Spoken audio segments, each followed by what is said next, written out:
Amém? Vamos abrir as nossas Bíblias. Vamos abrir as nossas Bíblias. Capítulo 12. Vamos dar sequência à palavra que nós estamos estudando, ministrando, o fervor do Espírito Santo. Capítulo 12 de Romanos, versículo 11. Vamos meditar. Pode ficar tranquilo, irmão, nós vamos terminar na hora certa. Pode ficar sossegadinho, tá? Haverá um dia que o culto não vai parar mais. E esse dia eu não sei. Que a igreja vai ficar aberta 24 horas. Eu posso ir para casa, mas aqui vai estar gente orando direto. Esse dia pode chegar a qualquer momento. É a preparação para o arrebatamento. Mas enquanto isso não chega, então nós vamos respeitar os horários. E depois, meu irmão, o Espírito Santo descer para ficar até o arrebatamento, ninguém para mais. Amém? Glória a Deus. E eu estou orando para isso. Estou orando para isso. Romanos 12, 11 diz assim: não sejais vagarosos no cuidado. Sede fervorosos no Espírito, servindo ao Senhor. Amém. Amém. Vamos orar. Faz a sua oração, faça a sua oração. Nosso Deus e nosso Pai, eu te agradeço, Senhor, por estarmos na tua casa nesta manhã. Muito obrigado por estar aqui, Senhor. Nós te louvamos pela vida desse irmão que crê em Ti, crê na Tua palavra, crê, Senhor, que o Senhor está vindo buscar a Tua igreja. Senhor, eu te peço, meu Pai, em nome do Senhor Jesus, que o Senhor derrame o Teu Espírito sobre nós. Senhor, não me deixe enganar ninguém, meu Pai. Me livra de ser um falso irmão ou falso profeta. Senhor, que eu possa ter coragem de anunciar a verdade, ainda, Senhor, que a pessoa não goste, mas que a verdade, Senhor, como Jesus, como os apóstolos, como os profetas do passado, enfrentaram, Senhor, a adversidade por falarem a verdade e por anunciar os Teus estatutos, os Teus mandamentos. Pai Santo, abençoa os pastores nesta manhã, encha cada pastor do Espírito Santo, abençoa o diaconato, encha do Espírito Santo, abençoa os músicos, cantores, encha-os do Espírito Santo, encha as criancinhas que estão aqui do Espírito Santo, encha os homens e as mulheres que estão aqui do Espírito Santo, encha os casais que estão aqui do Espírito Santo, e fale conosco nesta manhã. Eu te peço, meu Pai, em nome do Senhor Jesus, para todos sempre. Amém, amém. Podem vos assentar, irmãos? Muito bem. Nós estamos, hoje vai ser o fervor do Espírito Santo. O tema será o fervor do Espírito Santo, parte 3. Nós falamos, domingo repassado, o fervor do Espírito Santo na oração.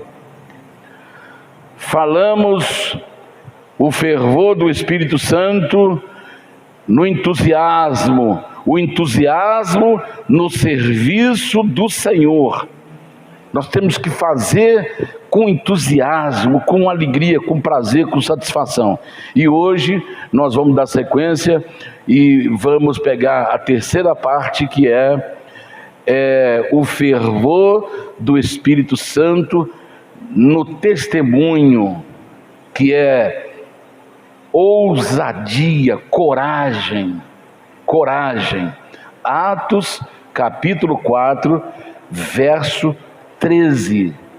Entusiasmado ou corajosamente, testemunhar com coragem, ter coragem para falar, ter coragem para testemunhar, não só com a palavra, mas com a vida em primeiro lugar. A vida fala mais alto do que as nossas próprias palavras. Vamos ver então, Atos capítulo 4, verso 13. Então eles, vendo a ousadia de Pedro e João, e informados de que eram homens sem letras e indoutos, maravilharam-se e reconheceram que eles haviam estado com Jesus. Pedro não sabia ler nem escrever. João não sabia ler e nem escrever. E sabe onde eles estavam ali? Presos,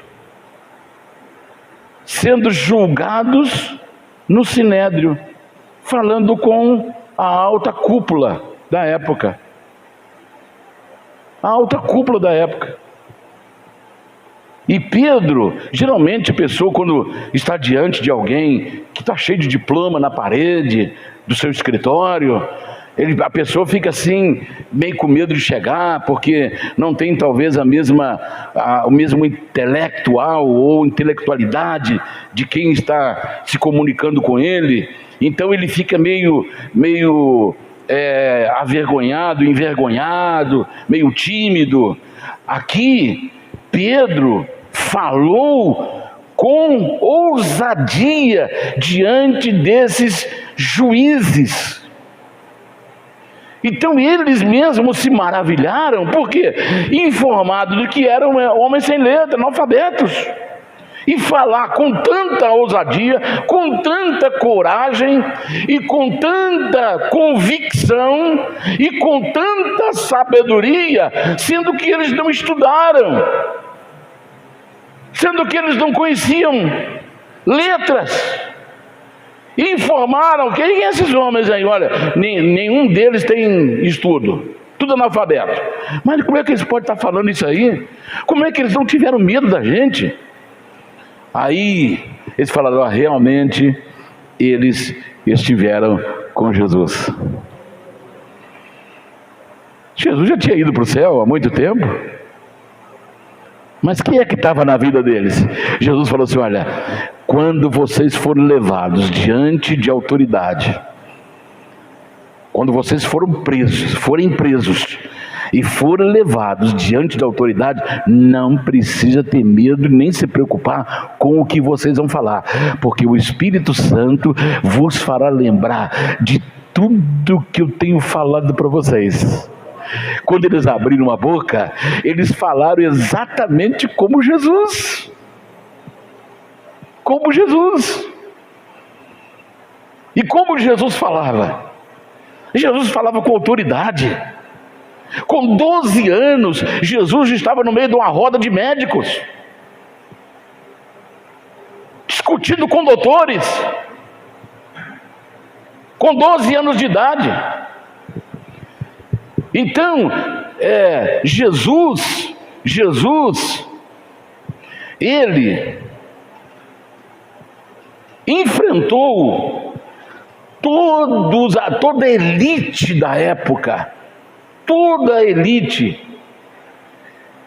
Eles só podiam ter estado com Jesus, porque Jesus enfrentou a elite dos sacerdotes. Quem é que mandou crucificar Jesus? Os religiosos. Os religiosos da época. Os religiosos, a maioria dos religiosos é que estão sendo pedra para o próprio reino de Deus. Jesus enfrentou essa gama de sacerdotes. Jesus enfrentou essa gama de políticos da época. Jesus enfrentou as seitas dos fariseus e dos saduceus. Jesus enfrentou o império romano, que era representado por Pilatos. Pilatos era governador da Judéia. E Jesus enfrentou Pilatos. Está registrado aí no capítulo capítulo 19, 10 de João. Vamos ver o que Jesus falou, o que Pilatos falou. Disse-lhe, pois, Pilatos: não me falas a mim? Perguntando para Jesus: não sabes tu que tem o poder para te crucificar e tem o poder para te soltar? Aí no versículo seguinte, é o versículo mesmo, seguinte: respondeu Jesus: nenhum poder você teria contra mim, se de cima não te fosse dado. Mas aquele que me entregou a ti, maior pecado tem. Está falando de quem? De Judas, que o havia traído. Aquele que me entregou a você, maior pecado tem.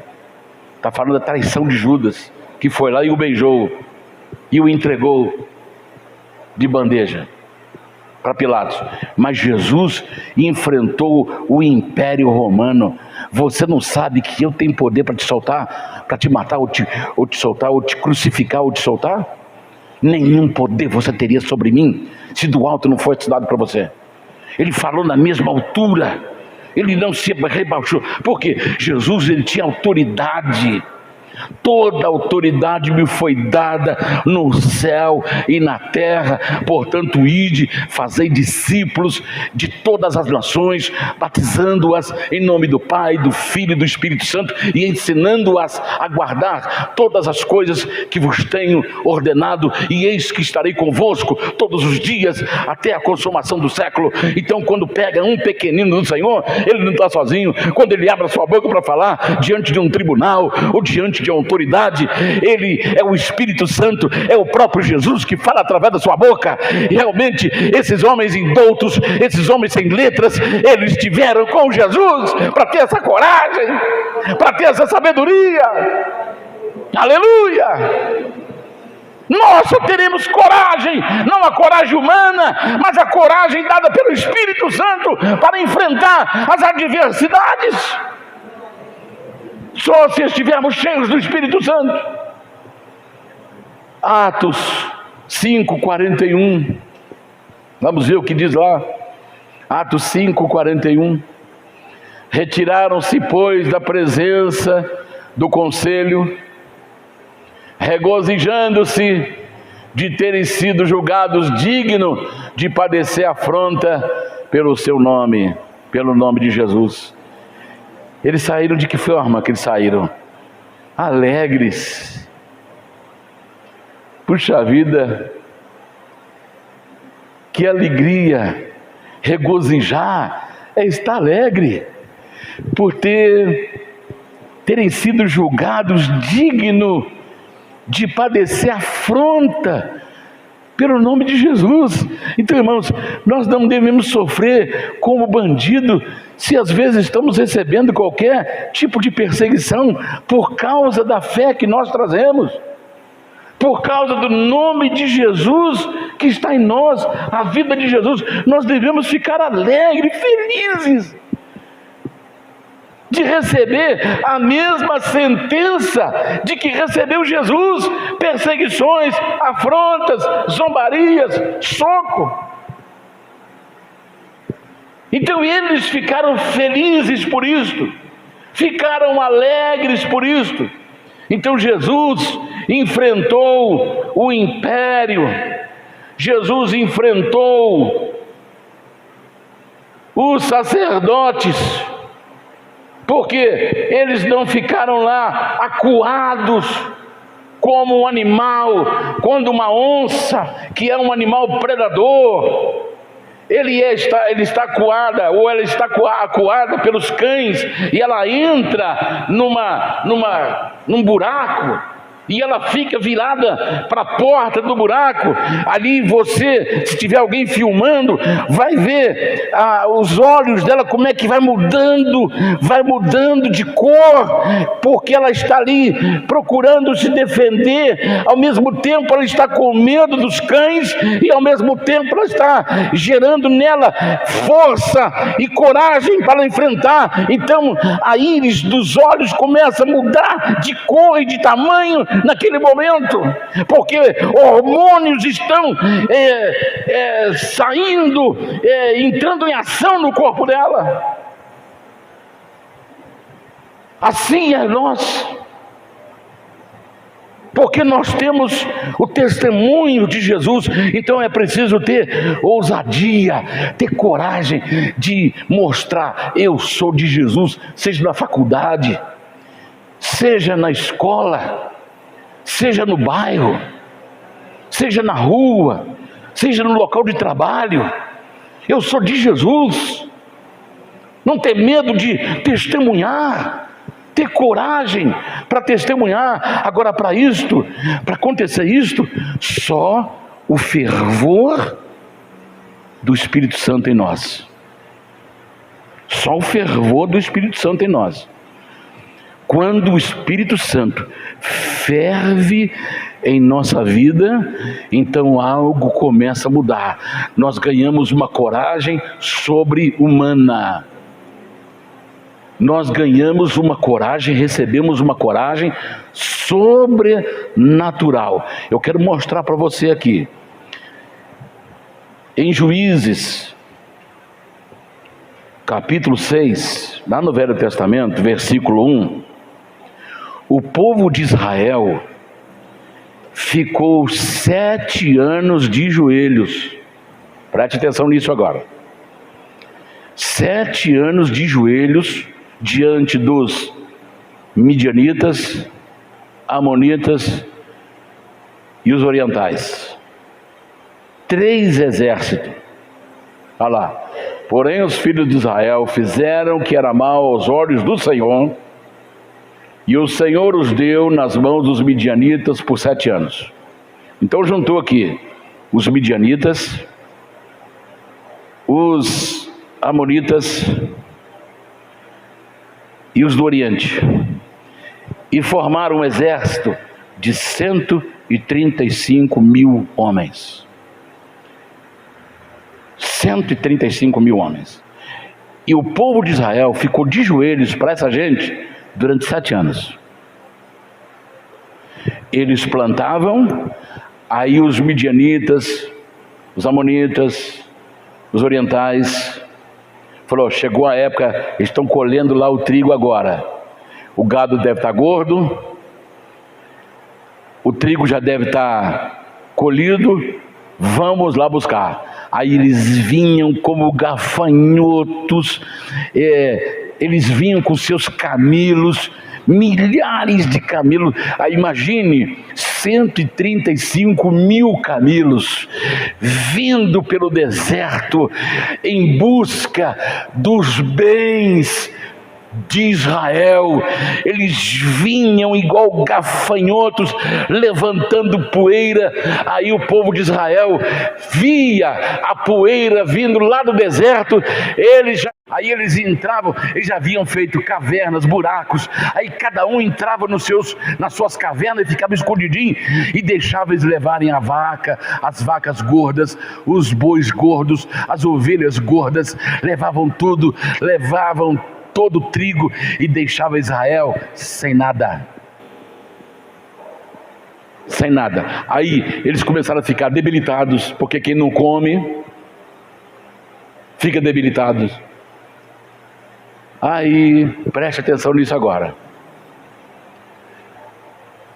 Quando completou 7 anos do povo estar ajoelhado diante do inimigo, a Bíblia fala que nós devemos nos ajoelhar perante o Senhor. Diante dele se dobrará todo o joelho no céu, na terra e debaixo da terra. Nos céus, anjos, na terra. Homens, os homens que estão batendo no peito hoje aí, blasfemando contra Deus, vão ter que dobrar o seu joelho. Vão ter que dobrar. Vão ter que dobrar o seu joelho. Esses ministrinhos que tem por aí, vai ter que dobrar o seu joelho. Esses comunistinhas que tem por aí, vai ter que dobrar o seu joelho. Todo joelho se dobrará no céu, na terra, homens, e debaixo da terra, os demônios. Esses demônios que estão aí infernizando a terra há milhares e milhares de anos, vão ter que dobrar aquelas canelas secas diante do nome de Jesus. Então Deus não manda o seu povo dobrar o seu joelho diante de adversidade, nem diante do inimigo. Os nossos joelhos é para serem dobrados diante do Senhor do céu e da terra, e adorá-lo e glorificá-lo. Agora, ao diabo, resistir ao diabo, sujeite a Deus, esteja sujeito a Deus, esteja rendido a Deus, mas resistir ao diabo, e ele fugirá de vós. Contra o inimigo, Deus manda resistir, mas Deus só vai agir quando ele encontrar alguém focado, preocupado. Quando a pessoa tanto faz. Um dia, eu já citei isso aqui uma vez. Vou te mostrar para você, o que é uma pessoa desfocada, desligada do planeta. Parece que vive em Nárnia. Um pastor falou para mim assim: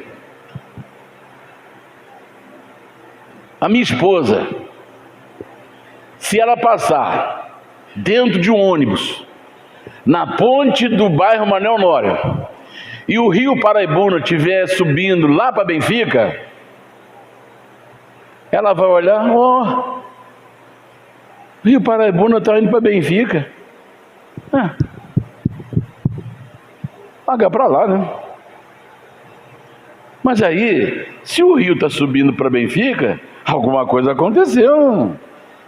A terra saiu do seu nível, mexeu com a rotação da terra, desequilibrou. Houve um desequilíbrio. A pessoa está vendo as coisas acontecer. As montanhas hoje estão derretendo. Você não vê água, você só vê terra arrastando casa, carro, famílias, vidas, pessoas. As montanhas estão derretendo. Agora que eu estou falando para vocês, deve ter dezenas de pessoas soterradas aqui no litoral de São Paulo. Já o número de mortos já subiram para mais de 50, mas deve ter mais de 40 ainda soterrados. A montanha derreteu, deslizou e levou mansões, levou multidões, agora no período da carne a valer. E tem gente que está tudo normal. Se as pessoas estivessem ligadas, gente, acabou o carnaval, não tem mais desfile, acabou, porque nossos irmãos estão debaixo da terra. Então vamos pegar todo mundo aqui do Brasil inteiro que estão nas ruas e vamos para São Paulo e vamos desenterrar os nossos irmãos que estão debaixo do escombro.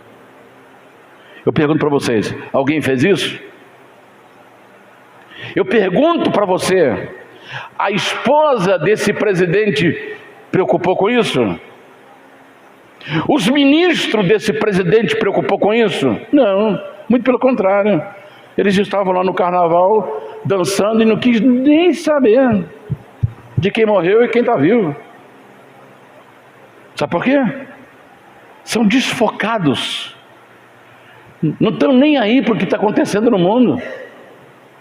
Tem pais que o filho chega 3 horas da manhã e não liga para ele: filho, onde você estava? Não, eu quero saber onde você estava.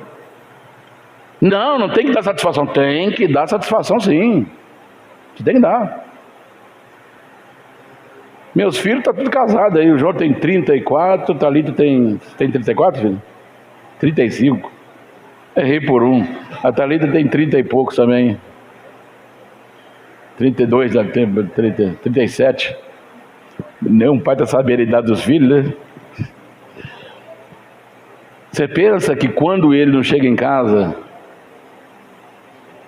eu não ligo para ele? Meu filho, eu já sei a hora que ele chega. Era para mim nem me meter na vida dele, porque ele é casado, já tem a vida dele, família. Mas passou da hora. Ô filho, tá tudo bem? Ô pai, já estou chegando, estou na porta aqui. Agora o pai desfocado, que não está nem aí, não está importando. Eu sei que às vezes tem o filho que é tudo. Eu já fui adolescente, você já foi adolescente também. Você sabe que o adolescente, ele não tem medo do perigo.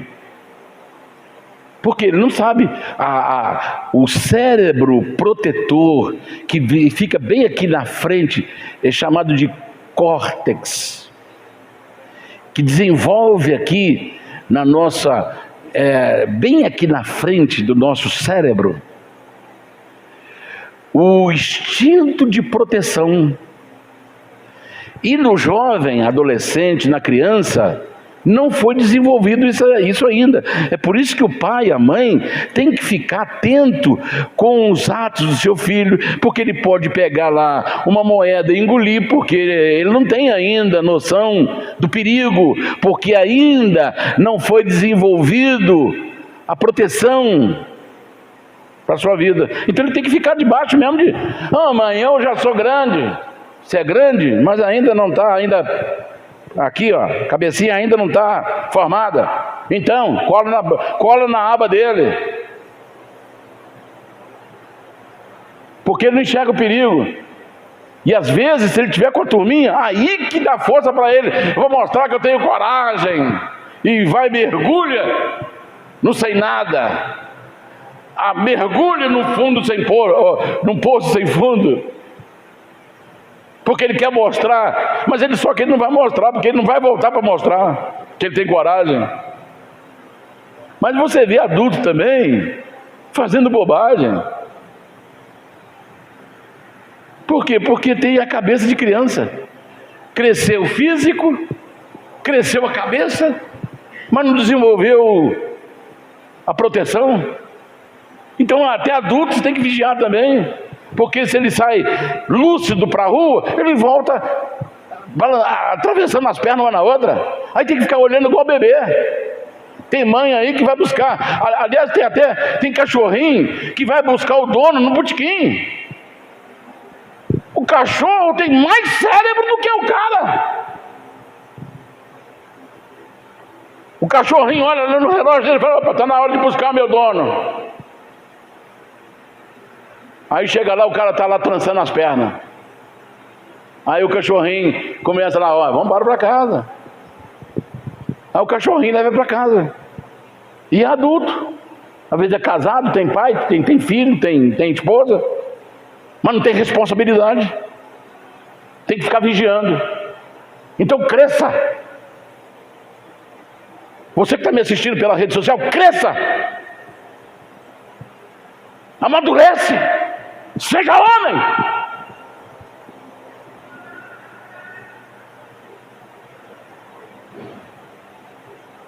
Deus, quando viu o seu povo de joelhos diante de 135 mil homens que só queria sugar, tem gente que quer só sugar.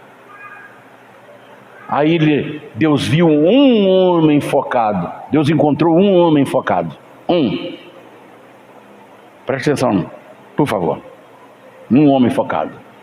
Ele estava fazendo o quê? Malhando. Ele tinha colhido o trigo e estava malhando o trigo para esconder, porque já sabia que os 135 mil soldados virão buscar o boi, o trigo, as ovelhas, e levar tudo embora e deixá-lo sem nada. Então ele estava malhando o trigo malhando trigo para escondê-lo. Aí quando Deus percebe que alguém está focado, fala: opa, esse que eu vou usar. Esse que eu vou usar. Aí mandou o anjo lá, e ele todo suado, malhando trigo, tirando o trigo dos galinhos, da casca para guardar. Varão valoroso, o Senhor é contigo. Ele olha, um baita de um anjo. Aí ele fala: se o Senhor é comigo, como é que está acontecendo essas coisas com a gente? Não, o Senhor é contigo. Vai nessa tua força e você livrará o povo de Israel.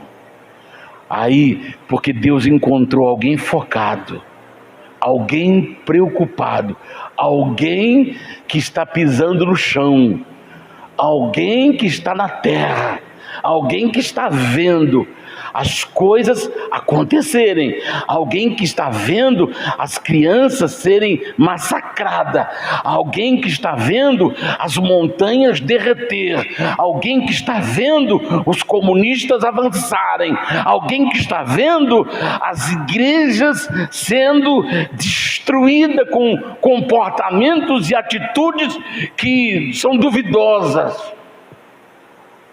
Alguém que está vendo os falsos profetas minar como água. Então você, varão valoroso, você libertará Israel. Ah, Senhor, mas eu sou a menor das tribos, minha família é a menor das tribos, minha família é insignificante. Não, não importa isso. Mas eu estou vendo você, coragem. Eu estou vendo em você ousadia. Então, ajunte o povo. Ajunte o povo. Preste bem atenção, eu vou dar os versículos onde estão os 135 mil soldados que vinham todo ano buscar a colheita. Junte o povo que o Senhor tem para lutar. Falou: gente, vamos lutar contra os midianitas, os amonitas, os orientais, vamos lutar contra eles. Reúnam-se todos. Quando reuniu tudo que ele tinha, deu 32 mil homens. A defasagem está dando aí uns 400%, se não me falha a memória, mais de 400%, a menos, porque 32 vezes 4, 3 vezes 4, 12, ainda está ainda muito menos, 400% a menos, mais de 400% a menos.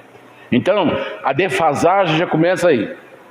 Aí Deus olha, preste atenção nisso agora, Deus olha e olha assim: ó, tem muita gente com você, tem muita gente desfocada com você, tem muita gente desinteressada, desligada com você. Faz o seguinte, você vai falar assim: olha, quem for medroso e covarde, manda embora para casa. Preste atenção, hein? Quem for medroso e covarde, manda embora para casa. Juízes 7:3. Confirma para mim, por gentileza.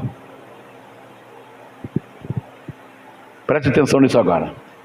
Agora, pois, apregoa aos ouvidos do povo, dizendo: quem for medroso, tímido é a mesma coisa que covarde, volte e retire-se apressadamente das montanhas de Gileade. Então voltaram do povo 22 mil e 10 mil ficaram. Olha como é que os covardes apareceram, hein? 22 mil covardes, medrosos. Deus não pode usar medroso. Todo o período da igreja, que são 7 períodos, no finalzinho está lá: ao vencedor, ao vencedor, ao vencedor, ao vencedor, ao vencedor, ao vencedor, ao vencedor, ao vencedor. Lá não tem covarde. Lá não tem medroso. Herdarão o reino de Deus. Não, ao vencedor.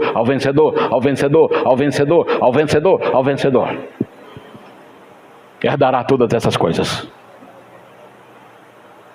Quem for medroso e covarde, volta para casa. 22 mil foram saindo tudo sem jeito. Gideão, Deus abençoe vocês aí. Aí ficou 10 mil. Deus falou assim: puxa vida, ainda tem muita gente com você, tem muita gente desfocada com você ainda. Leve-os para beber água, e aquele que eu disser para você separar, você separe. Ele falou: puxa vida, já 32 mil já era menos de 400% do inimigo. Agora ficou 10 mil. 10 mil, aí você já começa a calcular. Já dá mais de 1000%.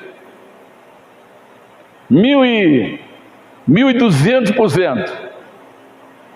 Mais de 1.200% a menos. Se eu não estou errando meus cálculos aqui.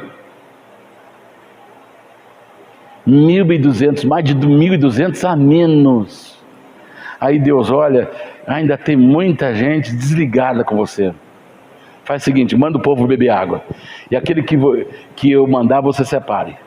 Aí, gente, vamos beber água. Aquele calor, aquele deserto, quente, calor. Aí todo mundo foi. Aí tem gente lá que fez assim, olha, se ajoelhou e levou a cara na água, que isso é normal. Às vezes você está num lugar, perto de uma mina, você quer abaixar, quer beber direto da fonte. Aí você se ajoelha e vai lá e põe a boca lá na água que está saindo lá da rocha ou da fonte. Isso é uma atitude normal. Então, aí aqueles que se ajoelharem, você separa. E aqueles que pegar, abaixar e levar a mão na água e trazer até a boca, esse você separa. Aí, quando todo mundo foi beber água, 300 homens agacharam, levou a mão na água e levou até a boca. Separe isso aí. Aí tinha 9.700 que se ajoelharam e 300 que levou a água, pegou a água com a mão e levou na boca. Separa. Aí ele falou: Gideão deve ter pensado assim: qual que vai comigo, né? Deus falou: manda 9.700 embora para casa. Eu falei: nossa, pai, só vai ficar 300. Falou: é com esses 300. Por que Deus fez essa seleção? Porque quando... Já viu aquele ditado que se diz: o uso do cachimbo deixa a boca torta? Já ouviu aquele ditado? Eles já estavam acostumados a se curvar diante do inimigo. Agora eles vão beber água e se ajoelham. Por quê? Porque não estão preocupados, não estão vigilantes, não estão focados, estão desligados.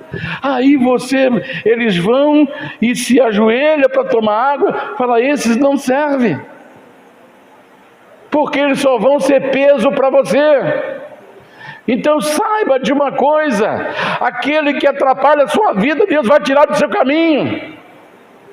Às vezes, pessoa que você acha que está te ajudando, ela está te atrapalhando. Acredite nisso. Deus vai tirar do seu caminho as pessoas que te atrapalham, as pessoas que impedem você de crescer, as pessoas que impedem você de avançar. Deus vai tirar do seu caminho.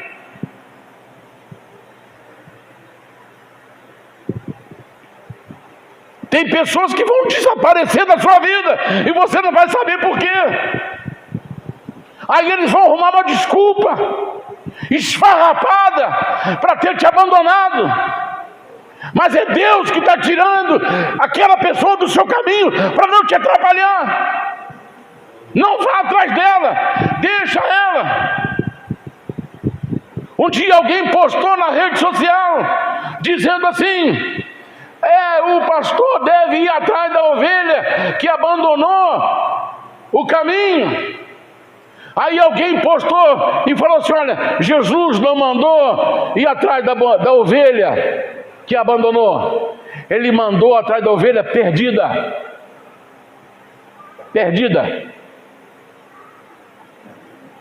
Deixou as 99 e foi atrás da perdida. Mas aquela que abandonou, ela sabe o caminho de volta. Quando o filho pródigo saiu de casa, o pai mandou o filho mais velho atrás dele? O pai mandou os empregados ir atrás dele? Não, ele sabia o caminho de volta. Quando ele sofreu as consequências lá da sua decisão, ele resolve voltar e acha o caminho de casa. Então tem que, às vezes se for atrás, aí que ele não vai mesmo voltar. Então deixa Deus tratar dele lá. Quando ele apanhar bastante, que ele levar uma surra, aí ele conhece o caminho de volta. Vou voltar e dizer: Pai, pequei contra o céu e pequei contra ti, e não sou digno de ser chamado teu filho. Me trata como um dos teus empregados. Ele sabia o caminho de volta. Está dando para você entender?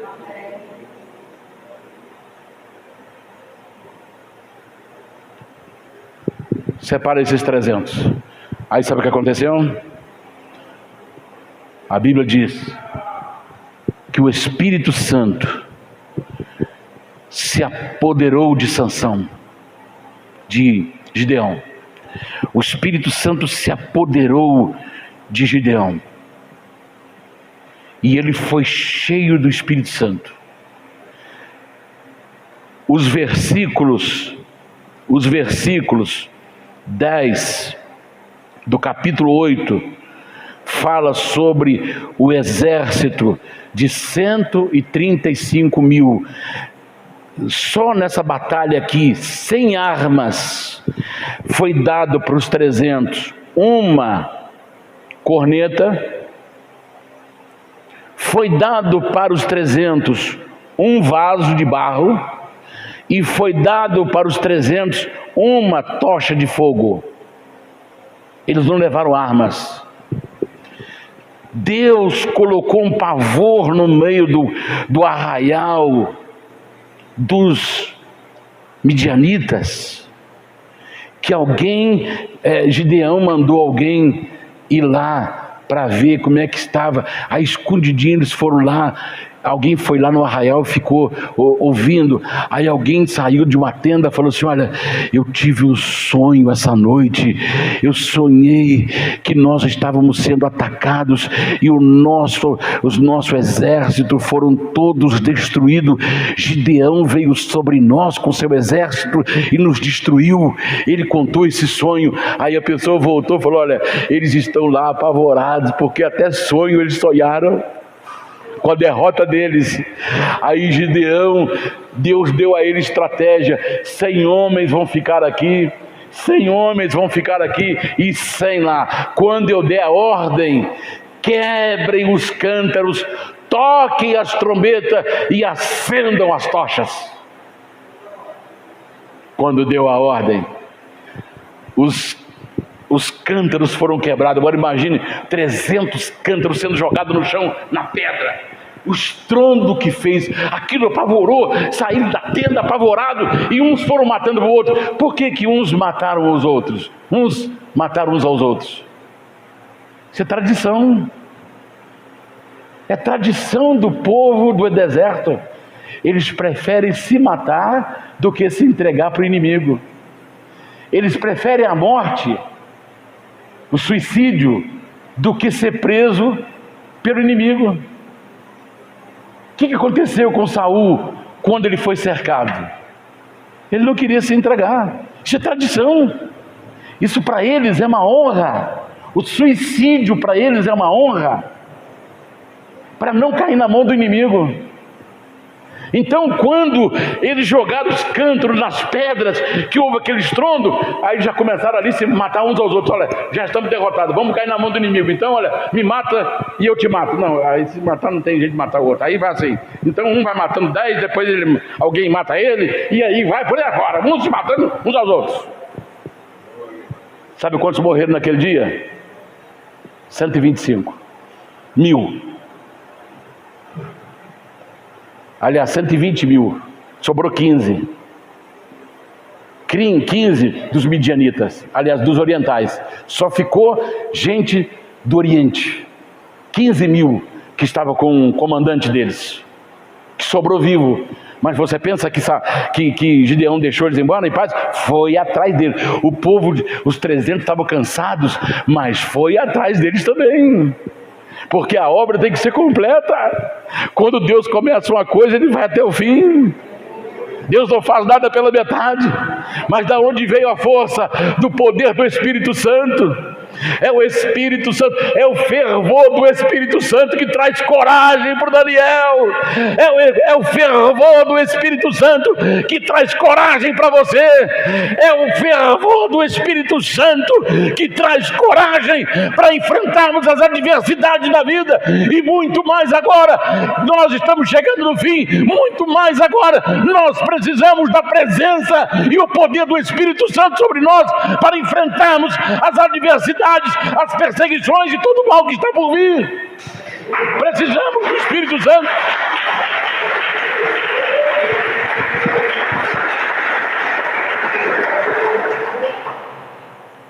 Os que lamberam estavam na vigilância, estavam com o pé no chão, estavam enxergando.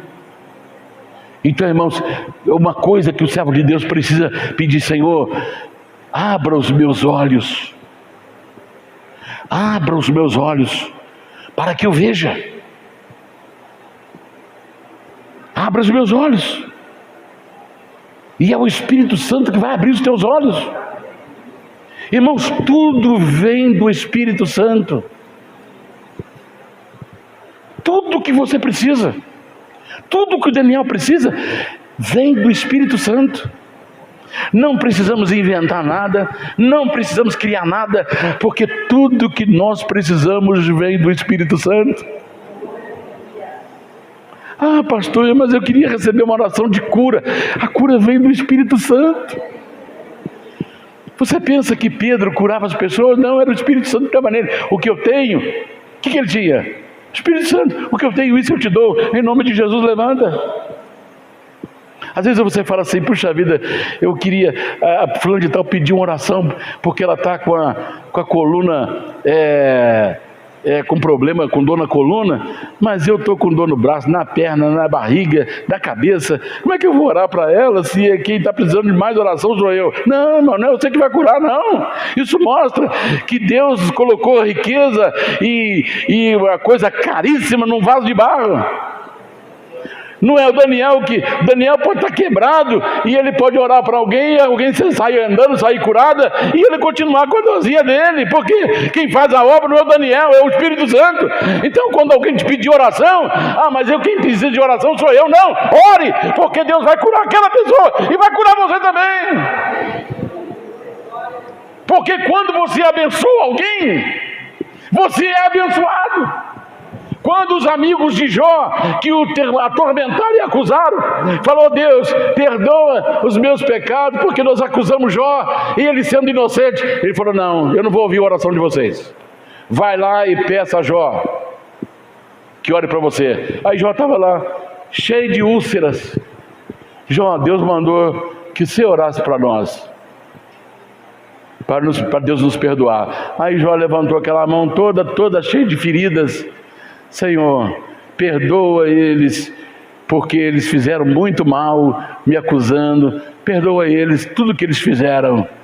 Eram 3 que acusavam Jó dia e noite. Aí quando Jó estava abençoando eles e pedindo perdão, as feridas de Jó foi cicatrizando. Foi cicatrizando.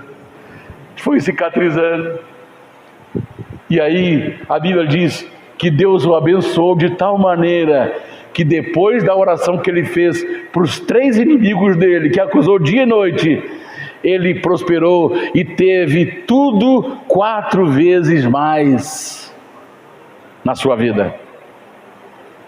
Sabe por quê? Porque não importa o que você está vivendo. Às vezes você pode estar até desempregado, você ora para alguém e aquela pessoa vai conseguir um emprego e você não vai. Mas se você orou, a pessoa foi abençoada. O seu já está vindo. O seu já está vindo pelo caminho. E o que virá para você vai ser melhor do que você está pedindo. Porque você orou para alguém que tem necessidade igual você, mas você não procurou a sua necessidade primeiro, você preocupou com a necessidade do outro primeiro, então a sua virá em bênção quadruplicada. Aleluia. Fervor do Espírito Santo. Eu já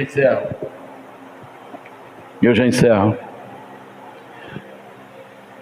O avivamento começou com um homem e depois passou para 300, e depois todo Israel ficou livre dos 135 mil homens que vinham roubar todo ano a sua prosperidade.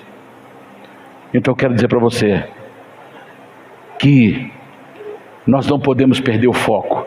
Paulo, em Filipenses capítulo 3, verso 13 e 14, eu vou ler e vou encerrar. Filipenses 3, 13 e 14. Obrigado, irmã. A senhora não perderá o galardão. Aleluia, aleluia. Filipenses 3, 13. Irmão, quanto a mim, não julgo que eu haja alcançado, mas uma coisa eu faço, e é que, esquecendo-me das coisas que para trás ficam e avançando para as que estão diante de mim, prossigo para o alvo, pelo prêmio da soberana vocação de Deus em Cristo Jesus. Estava acontecendo muita coisa naquela época, estava, mas essas coisas que aconteciam não tirava Paulo do alvo. Está dando para você entender? Está acontecendo muita coisa hoje? Está. Não deixe isso tirar você do seu alvo. Qual é o meu alvo hoje? Qual é o seu alvo? Arrebatamento da igreja. Então o Daniel precisa ser cheio do Espírito Santo. Você precisa ser cheio. Nós precisamos ser cheios. E para isso tem que ter coragem. Tem que ter ousadia. Ousadia para testemunhar. Ousadia para falar. Coragem. Amém? Amém? O avivamento está chegando. E o avivamento não começa com multidão. Ele começa com uma, duas. Lá, aqui, ele começou com uma pessoa. Uma pessoa que estava focada. Deus precisa de uma pessoa. Na década de 70, um homem, não sei se é na Inglaterra ou na América do Norte, esse homem falou assim: Senhor, desde os 14 anos que ele vinha preocupando com o avivamento, com o derramamento do Espírito Santo, ele chegou aí para o seminário e ficou só 15 dias no seminário. Ele não aguentou ficar, saiu, e Deus mandou ele que ele pregasse para os amigos dele. E ele pedia: Senhor, me encha do Espírito Santo agora. Me encha do Espírito Santo agora. Irmãos, a cidadezinha dele, onde que ele morava, veio sobre ela um derramamento do Espírito Santo. Toda a cidade vieram para os pés de Jesus. Você está vendo onde está a solução do problema do Brasil? A solução do problema do Brasil está no Espírito Santo. O Espírito Santo quando toma tudo, você vai ver, gente, quem não for, Deus vai tirar do caminho. Mas aqueles que tiverem assim: Senhor, me salva, o Espírito Santo virá sobre ele vai chorar, pedir perdão, se arrepender, mudar. Então vamos encher do Espírito Santo. Fiquemos em pé agora, por gentileza. Vamos adorar a Deus. Você vai pedir, nós vamos pedir uma coisa só: Senhor, eu quero ser cheio do Espírito Santo agora.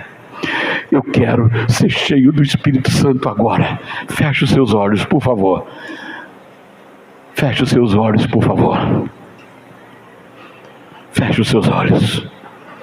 Eu quero ser cheio do Espírito Santo. Pastor, eu vou falar só isso: eu quero ser cheio, eu quero ser cheio. Você pode falar, mas você pode falar assim: meu Deus, abençoa a minha vida, abençoa minha casa, minha família, mas eu quero ser cheio do Espírito Santo agora. Senhor, abençoa meu trabalho, abençoa meu lar, abençoa os moradores da minha rua, mas eu quero ser cheio do Espírito Santo agora. Me encha do Espírito Santo agora. Aleluia, aleluia, aleluia, glória a Deus. Aleluia. Feche os seus olhos. Feche os seus olhos. Aleluia. Aleluia. Abraça o seu filho. Abraça a mamãe. Abraça a sua esposa, abraça o seu marido, abraça o seu pai. Fala: Senhor, eu quero ser cheio do Espírito Santo. Só o Espírito Santo pode resolver meu problema. Só o Espírito Santo pode trazer uma mudança. Só o Espírito Santo pode fazer uma obra. Aleluia! As montanhas estão derretendo, mas só o Espírito Santo pode resolver o problema. O inimigo está furioso, está vindo com fúria sobre as nações, mas o Espírito Santo é a solução para as nações. Aleluia! O Espírito Santo é a solução para os meus filhos. O Espírito Santo é a solução para o meu casamento. O Espírito Santo é a solução para o meu filho, para a minha filha. O Espírito Santo é a solução para a minha vida. O Espírito Santo é a solução para a minha casa. O Espírito Santo é a solução para os meus vícios. O Espírito Santo é a solução para todo o meu viver. Venha, Espírito Santo, me enche agora. Me enche agora. Aleluia!